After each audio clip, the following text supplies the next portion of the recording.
Assalamualaikum warahmatullahi wabarakatuh. Perkenalkan, nama saya Tunggu Turuan dari kelas PTE 01. Hari ini saya akan membawakan materi yang berjudul apa itu filsafat. Kata filsafat berasal dari kata philos yang berarti menyintai, mencari atau pencarian akan. Sementara kata sofi yang berarti cinta, kebijaksanaan atau kebenaran.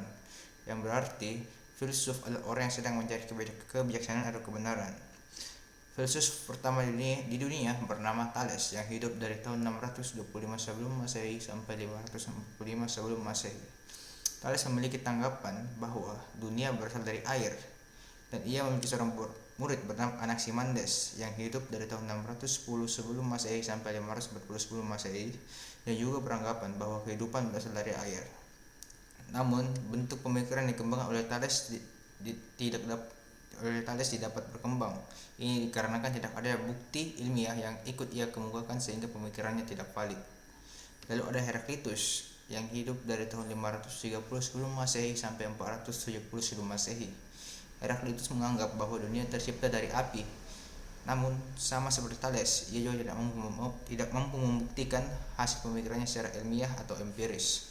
Selanjutnya ada Parmenides yang hidup dari 540 sebelum Masehi sampai 475 sebelum Masehi. Ia menganggap bahwa dunia berasal dari satuan terkecil yang ada.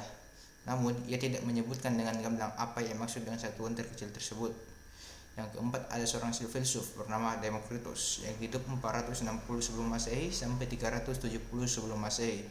Pemikiran Demokritos mirip dengan Parmenides bahwa dunia atau semesta berasal dari satuan terkecil yang tak dapat terbagi atau disebut atom.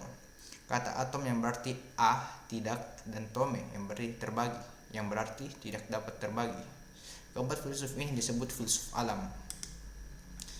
Mengapa mereka disebut filsuf alam atau filosofia naturalis? Ini karena perhatian mereka atau gagasan mereka yang dipusatkan pada alam dan bagaimana terciptanya alam semesta. Lalu timbul pertanyaan, apakah belajar filsafat akan semakin menjauhkan kita dari agama dan Tuhan? Perlu diketahui bahwa pembelajaran filsafat adalah pembelajaran yang menekankan pada mode of thinking atau cara berpikir. Jadi pembelajaran filsafat baik dan buruknya kembali kepada yang mempelajarinya.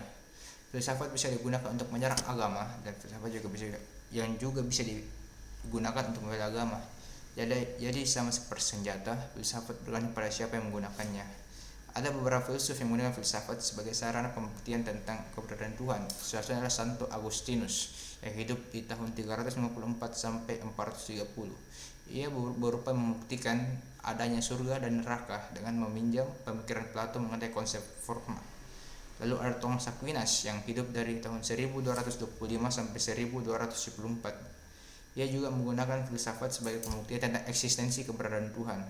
Aquinas meminjam pemikiran Aristoteles tentang causa sui dan causa prima untuk membuktikan keberadaan Tuhan.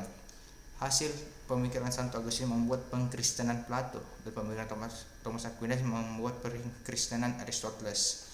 Kedua filsuf tersebut hidup di zaman abad pertengahan. Di zaman tersebut bentuk intelektualitas mutlak tertinggi dipegang oleh gereja. Pada zaman tersebut gereja dan Injil menjadi sebuah pegangan mutlak dan tidak dapat diganggu-gugat. Hal tersebut dibuktikan ketika Galileo Galilei yang membuktikan bahwa bumi bukanlah pusat tata surya kita. Pada semula hasil penemuannya melawan ajaran agama yang pada saat itu, sehingga ia dijatuhi oleh Paus Urban ke-8 hingga akhir hayatnya. Itu adalah salah satu bukti bahwa zaman itu gereja memiliki superioritas akan ilmu pengetahuan. Menurut Bertrand Russell yang hidup dari 1810 sampai 1970, filsafat adalah lahan kosong yang diperebutkan oleh pengilmu pengetahuan agama. Kesimpulan yang dapat kita ambil adalah ilmu yang membawa kita untuk mau berpikir lebih dalam dan untuk menyelesaikan suatu permasalahan yang muncul. Bahkan menurut Joseph Gardner, ia mengatakan dalam bukunya Dunia Sofi bahwa belajar filsafat lebih penting daripada belajar bahasa Inggris di sekolah. Filsafat juga membuat kita menyadari apa itu alam semesta. Filsafat membuat Darwin mendapatkan teori evolusi. Filsafat membuat Isaac Newton menemukan teori gravitasi. Filsafat membuat Sigmund Freud mampu menyadari apa itu kesadaran manusia.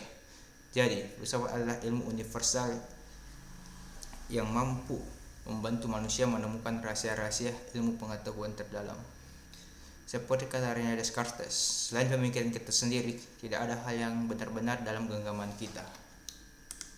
Terima kasih. Itulah hasil presentasi dari saya. Lebih dan kurang yang mohon dimaafkan. Wabillahi taufiq wal hidayah. Assalamualaikum warahmatullahi wabarakatuh.